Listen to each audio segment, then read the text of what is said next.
in my life, I would say there's probably been, I want to say, 8, 10, 12 times in my life, somewhere around there. I mean, I'd have to sit down and, with the help of my wife and friends, family, really pencil it out. But as I was praying yesterday and today, I can think of about a dozen times in my life where God did put a target before me and said, Eddie, my son, that's the target right there.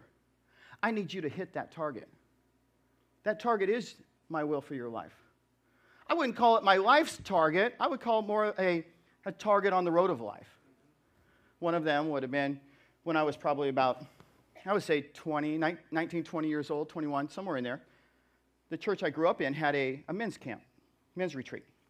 And it was a place called Black Lake. And Dr. Cole, Dr. Edwin Willis Cole was the speaker. And he preached a great message. And I don't even remember what he preached, but I just knew inside, I just remember that inside of me I was drawn to go to that altar and to be prayed for. And I just knew that God was drawing me. I felt that draw like a compass being pulled towards something. And he ended up prophesying over me in that service. And again, I don't remember all the details, but I do know this. It was prophesied over me that I was going to enter ministry. That God had a target for me to hit in ministry. Now, how many of you know it was important that I responded to that? Right. Or I wouldn't be standing here today. That's right. So that was a target on the road of, I would call life or destiny in God, that it was important that I hit that target. It was not a target that I chose, and the reason I say that is because most of my life I had said, I will not be a pastor, I will not be a preacher, I refuse to do that, there is no way in the world, okay, I'll do it, you know. Yeah. And what am I saying? That God makes us do things we don't want to do? No, my compass was being pulled off of true north by other things. Desires of a young man. The next time that I think that God really did, that would have been the early 1980s. I would say the mid-80s. I really remember specifically God spoke to me and led me on a little journey to buy a piece of property. I mean, it became so clear. I was supposed to buy. He wanted me to buy this piece of property. It wasn't like, you know what, I really feel the impression that God might be wanting, this is a good deal. I should consider it. No, it literally came to us like, this is something that we have to buy. And it wasn't an easy thing, but we did it. And you know what? This week, as I was considering this message and this thought, I could actually connect the dots. You connect the dots. A child has that game. They connect the dots, and all of a sudden something begins to appear. This week, the Lord helped me connect the dots from that moment and obeying that decision to purchase that field or that piece of property, which we built a house and sold it on that as an investment type house. The first house we ever built to sell, I could connect the dots and I could see how you follow the money. You ever heard that, all the business people, where'd the money go? Follow the money. Okay, follow the money. I could see that there was a chain of events, a dozen chains of events that brought us to where we had the finances that we needed to move from Washington to here and to buy a house and plant this church. You could follow the money. You could see. That turned out, in my opinion, as one of the best financial decisions. And really, there's not been a lot of absolute targets that I believe God has given us financially where I say, I got to do this. Now, some of them are smart, some's wisdom, but I mean where God actually was like, Eddie, come on now. This is important. This is the target. Later, you'll know this story, and this would have been the early 90s, right around, maybe right at 1990, 91, right in there. Our church, at the time where I was living, growing up, had some kind of special campaign for, I think it was a building project, etc.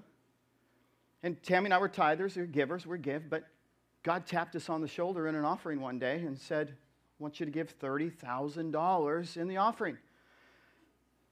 And I was hoping that Tammy came up with a different number than me, like less. But yet we came up with the same number independently, and that was odd because $30,000 was a mountain of money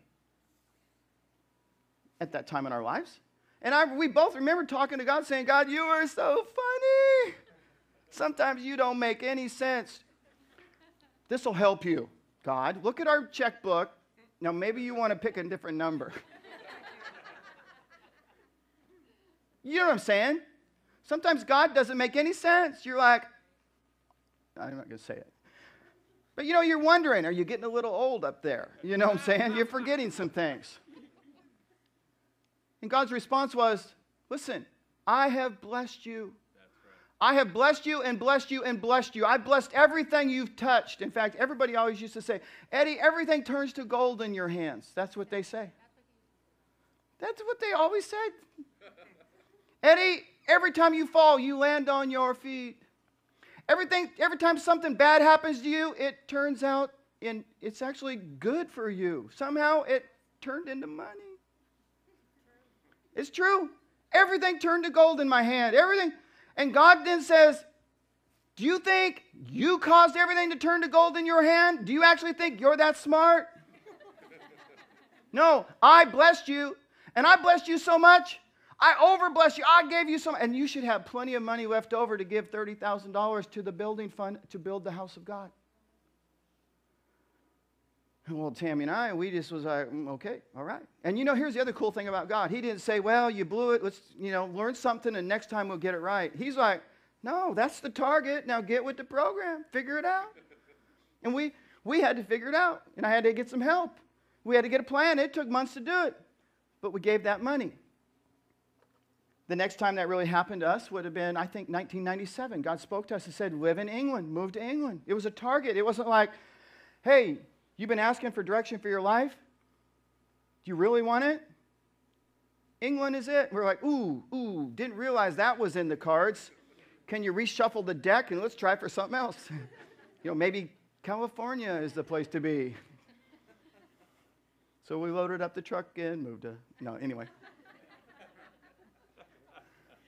I'm having fun today, and I'm wondering about you.